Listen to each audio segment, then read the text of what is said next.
Bismillahirrahmanirrahim. Elhamdülillahi ve salatu ve selamu ala Resulillah ve ala alihi ve ashabihi ve men valah amma ba'd.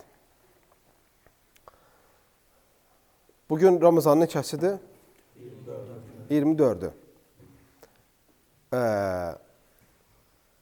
Her zamankine muhalif olarak bugün tarihi bir ders geçecek. Çünkü bu dersin Müslümanlar için büyük bir önemi var. Dersimizin adı nedir? Uhud Savaşı. Nedir? Dersimizin adı Uhud Savaşıdır. Uhud Savaşı bilir ki Peygamber sallallahu aleyhi ve sellem iki dönem yaşayıb. Məkkə dönemi, bir də Mədinə dönemi. 13 il Peygamber sallallahu aleyhi ve sellem Məkkədə tövhidə dəvət eləyib, ondan sonra Mədinəyə hicrət eləyib. Deməli, hicrətdən öncə dönəm var, bir də hicrətdən sonraki dönəm. Peygamber sallallahu aleyhi ve sellem Məkkədən Mədinəyə hicrət etdikdən sonra, Mədinədə qərar tutduqdan sonra İslam dəvəti yayılır, ansarlar Peygamber sallallahu aleyhi ve sellem'i qəbul edirlər. Xüsusən də Mədinədə olan ərəblər ən yekə qəbilə, iki qəbilə var idi. Bunun birinin adı Avs qəbiləsi idi. Nə idi? Avs qəbiləsi. İkincisinin adı da Xazrac. Nə idi? Xazrac qəbiləsi. Bu iki qəbilə illər uzunu düşmən idilər, savaşırdılar, bir-birini qətl edirlərdi və s. və s. Ta Rasulullah s.ə.v-in dəvəti Mədinəyə gəlib çatana kimi. Gəldikdən sonra Mus'ab ibn Umeyr radiyallahu anhunun səbəbi ilə Avsla Xazrac nə olurlar? Qardaş olurlar, müharibəyə son verilir və Rasulullah s.ə.v-in dəvətini qəbul edirlər. Bu iş qərar verildikdən sonra, tamamlandıqdan sonra Rasulullah s.ə.v Mədinəyə hicrət eləyir və ətrafında sahabələr Peyğəmbər sallallahu aleyhi və səlləm toplanır və İslam üçün nə gərəkdiyini etməyə hazır olduqlarını bildirirlər. Hicrətin ikinci ili idi. Ramazan ayı bitdi. Ramazan ayının orucunu tutdular.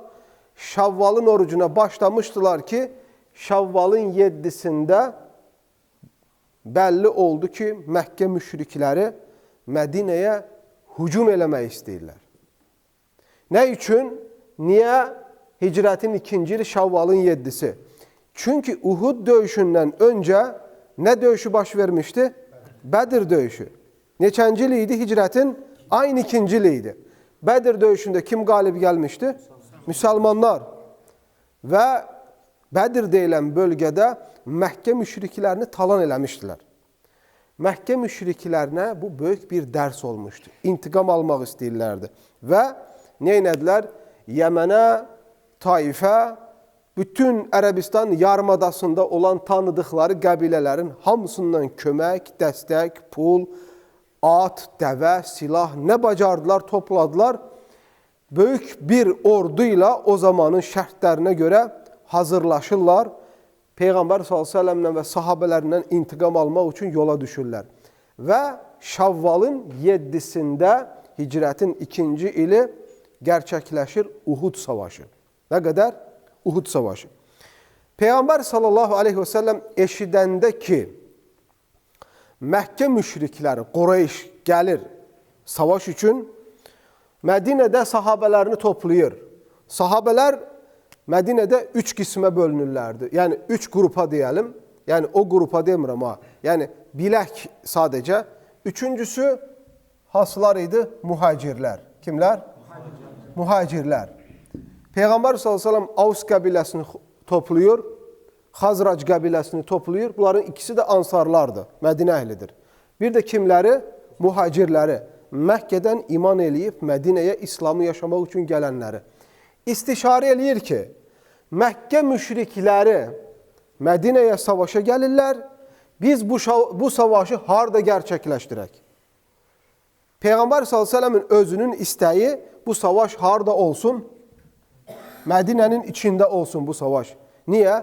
Çünki savaşda, savaş elmində belə bir taktika var ki, şəhər əhli şəhərin içini başqalarına daha yaxşı tanıyır. Düzdürmü? Məsələn, gələn düşmən bizim kəndin girişi, çıxışı harda gizlənilir, hardan hücum olur, bunu bilirlərmi? Bunu bilmir. Kendimizi kim tanıyırıq? Biz yaxşı tanıyırıq. Ona görə həmişə iç savaşlarda şəhər əhli udur. Qıraqdan gələnləri qətl edirlər. Rasulullah s.a.v. savaşın harda gerçəkləşməyini istəyirdi? Mədinədə. Lakin Mədinə əhlinin çoxu istişarə edir ki, ya Rasulullah, imkan varsa savaşı biz Mədinənin kənarında eləyək. Burada qadınlar var, uşaqlar var, yaşlılar var. Bu daha uyğun ola bilər. Zaten Rasulullah s.a.v. istişarə edirdi. Komutanlarla, generallarla və bilgin adamlarla qərar verildi ki, müşriklərin qabağı harda kəsilsin? Uhud. Uhud dağının yanında və savaş Uhud dağında gerçəkləşsin. İndiki Mədinə qardaşlar, təxminən Mədinə şəhəri bu formadadır forması. Yəni, Mədinə şəhəri bir dairənin içindədir, hal-hazırda. O vaxtı da Mədinə dediyimiz Peyğəmbər s.ə.v-in məscidinin ətrafında olan surlardan ibarət idi. Yəni, Mədinə surların içində idi. Başa düşdükmü? Peyğəmbər s.ə.v dönəmdəki Mədinə ilə Uhud dağının arası təxmini ölçsək 4 kilometrdir. Nə qədər? Təxmini 4000 metrədir. Yəni, uzaq sayılırmı? Uzaq sayılmır. Uzaq sayılmır. Və sahabilər məsləhət görür ki, müşriklər zaten Mədinəyə bu yöntəmlə gələcəkdilər.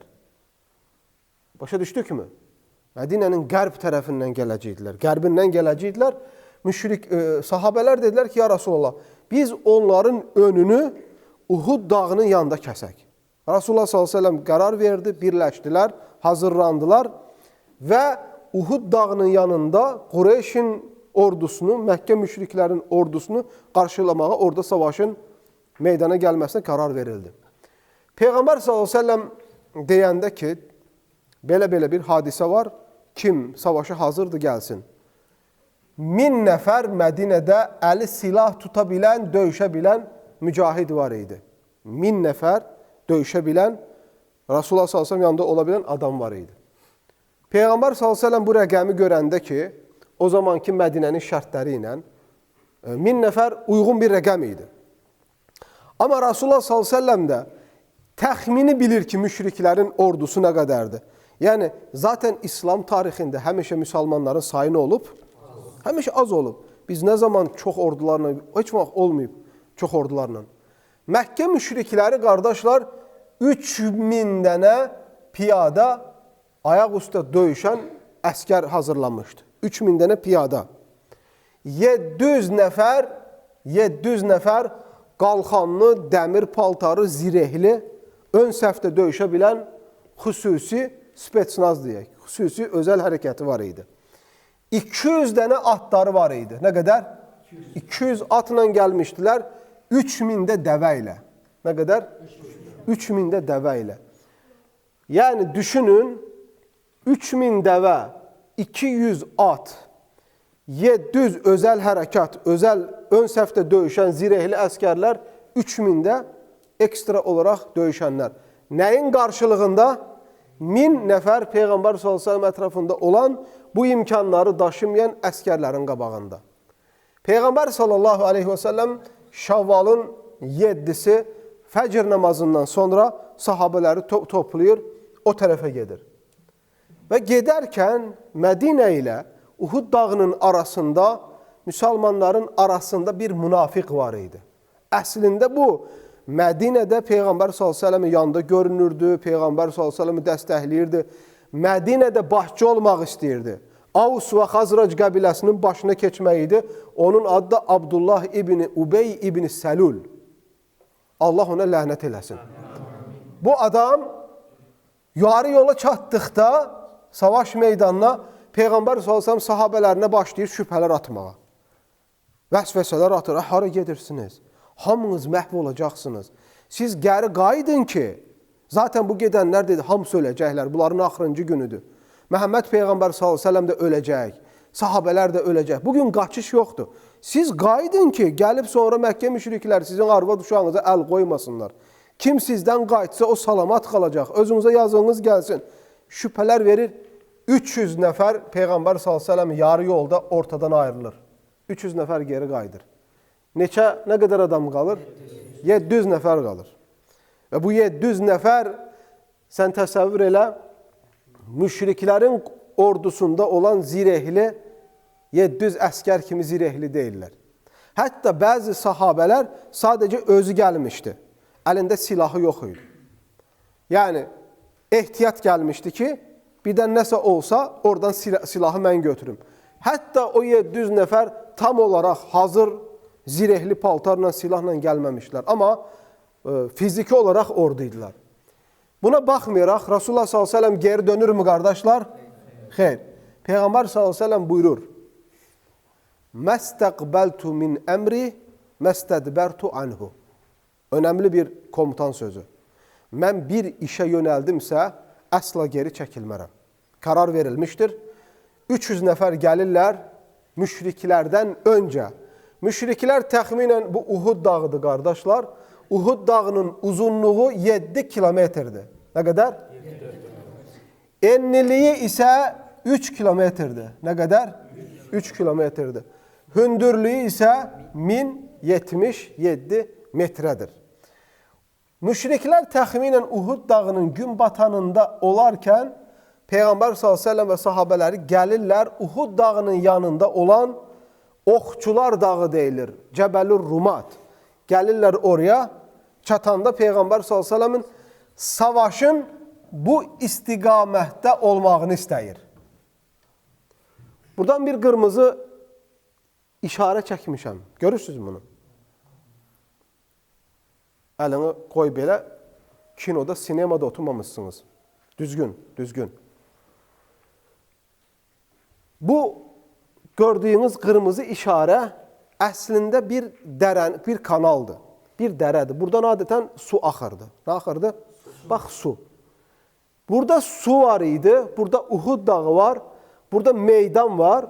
Və burada oxçular başına çıxmaq üçün çox da hündür olmayan bir dağ var.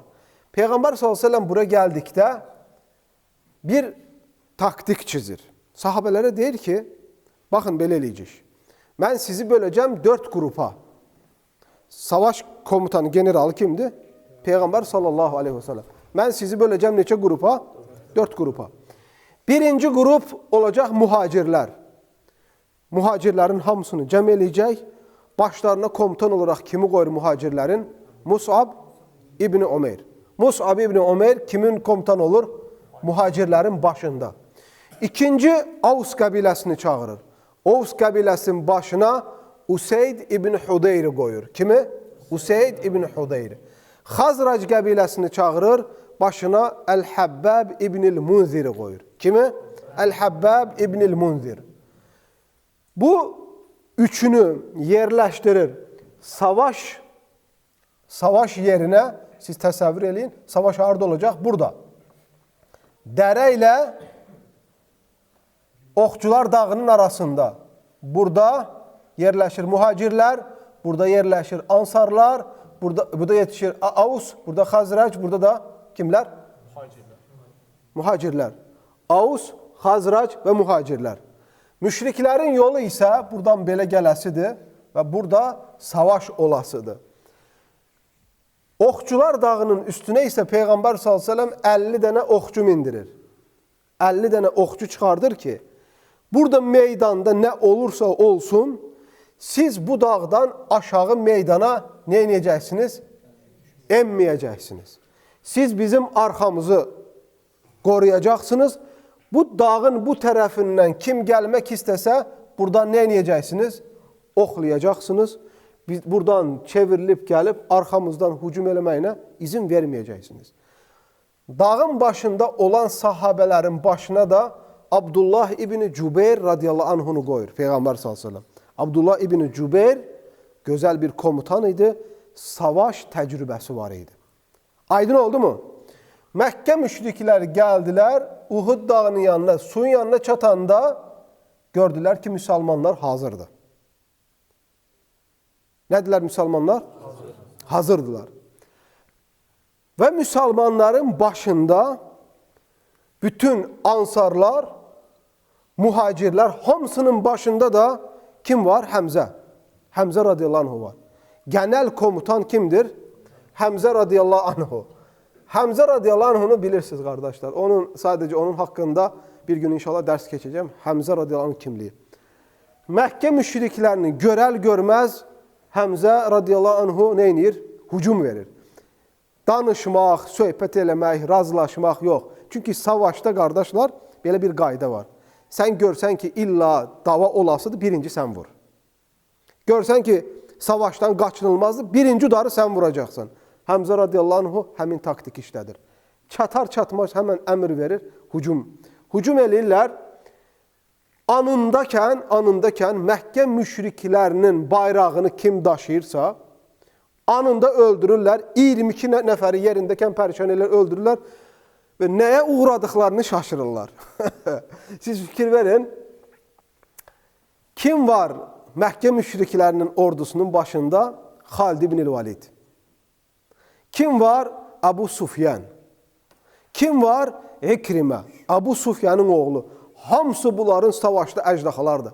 Amma Həmzə bunların burnundan gətirir hamısını. Xalid ibn Valid hamısı darmadağın olurlar. Deyirlər, biz nəyə uğradıq? Atlar belə gedir, dəvələr elə qaçır. Bu buraya yıxılır, oraya yıxılır, darmadağın olurlar.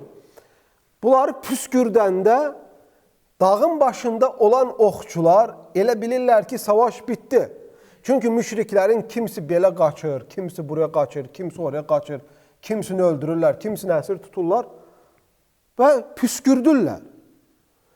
Buradan dağın başındaylar, aşağı düşəndə ki, qəniməti toplasınlar, atlar, dəvələr, olar bular ki, bitdi dava. Xalid ibn Valid bilirsiniz qardaşlar, savaş qurdu olur, savaş qurdu, savaş taktikası. Həmən geri baxanda görəndə ki, dağın başı artıq boşaldı, buradan da ox atmaq imkanları yoxdur. Buradan İkrimə ilə beraber, Abu Sufyanın oğlu İkriməni də götürür, buradan sürülürlər, gəlirlər hara? Dağın tam arxasına.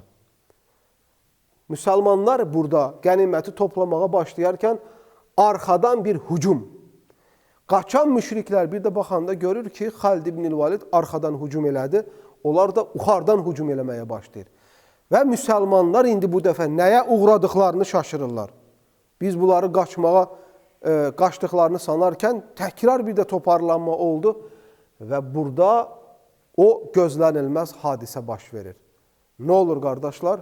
Məkkə müşrikləri bir dənə hədəfləri var idi başda. Kimi öldürmək? Muhammed sallallahu aleyhi ve sellem öldürmək. Bir dənə onu istəyirlərdi. Abu Sufyan and içmişdi ki, mən öldürmədikcə onu geri qayıtmayacağım. Kimi? Muhammed sallallahu aleyhi ve sellem. Bütün ordunun hamısı kimi axtarırdı o günsü? Muhammed sallallahu aleyhi ve sellem. Peki Muhammed sallallahu aleyhi ve sellem hardaydı bu savaşta? Öndeydi. Hardaydı? Öndə. Resulullah sallallahu aleyhi ve sellem savaşta başta olanlardan biriydi. Bu hadisə baş verəndə sahabələr artıq bilmirlər sağdan mı müdafiə eləsinlər, soldan mı, öndən mi, arxadan mı? Dağın başı da zaten əllərindən getmişdi artıq. Bu zaman hər tərəfdən saldırıya məruz qalan sahabələrdən ən birinci şəhid olanlardan biri Mus'ab ibn Ömer radiyallahu anh olur. O gün İslam ordusunun bayrağını tutan kim idi? Mus'ab ibn Ömer radiyallahu anh. Bilirsiniz, Mus'ab ibn Ömer radiyallahu anh'ın şəhadətinin özü bir dərsdir. Və arxası ilə həmən kim şəhid olur? Həmzə ibn Abdülmuttalib. Və Mus'abla Həmzənin vəfatını eşidəndə ordunun mənəviyyəti düşür və arxası ilə də şəhid olanlardan biri də kim olur qardaşlar? Abdullah ibn Cəhş radiyallahu anhu. Abdullah ibn Cəhş də komutanlardan idi. Onun da şəhadəti gerçəkləşir. Bu üçündən savayı 67 sahabə də nə olur? Yenə şəhid olur. Uhud savaşında 70 sahabə şəhid olur. 700 nəfərdən 70 nəfər şəhid olur. Çox sayda sahabələr yaralanır. Yaralananların başında kim olur? Muhammed sallallahu aleyhi ve sellem. Peyğəmbər sallallahu aleyhi ve sellemin ön dişləri savaşda nə olur? Sınır.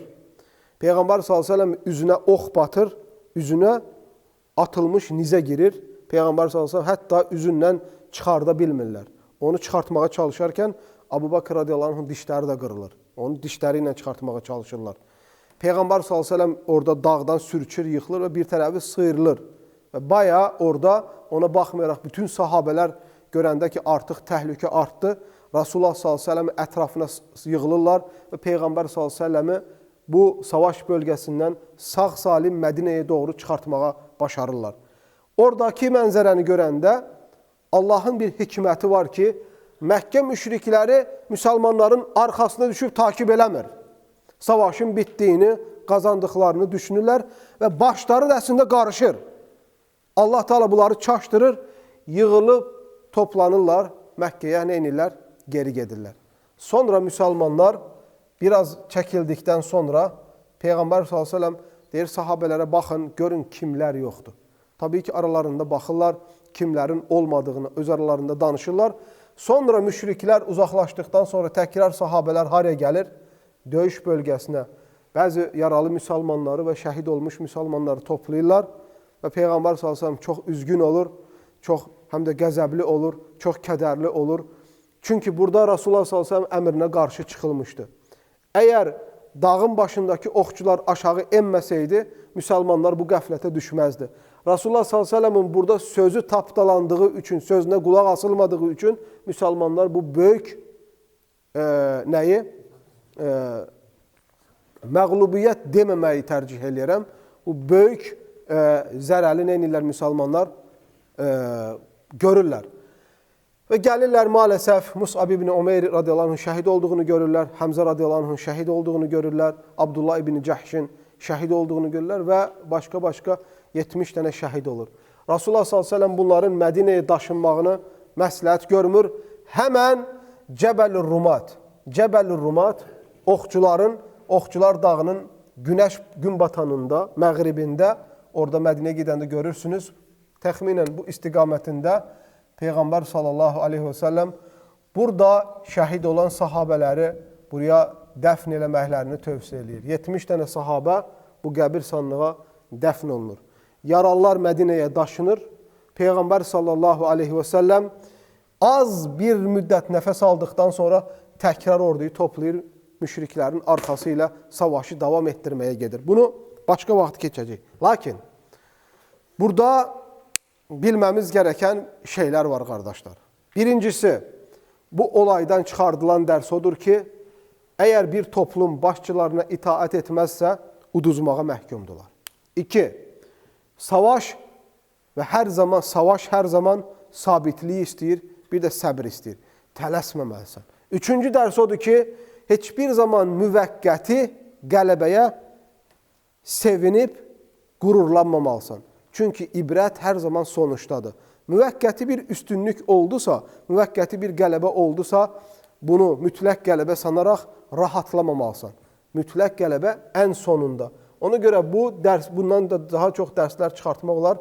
Qısacası qardaşlar, Uhud savaşının nəticəsi bu oldu. Bu dərslərin hamısı Peyğəmbər s.ə.və müxalif olmağın, sözünü ciddiyə almamağın, Rasulullah s.ə.və itaat etməməyin bədəli nə olduğunu bütün sahabələr də qiyamət gününə kim gələn müsəlmanlar da necə dərs olduğunu artıq anlamış oldular. Və beləliklə bu savaş burada bitir və ondan sonra müsəlmanlar daha güclü olur, daha çox bir-birinə bağlanır və ondan sonra İslam dini yer üzünə daha çox yayılır.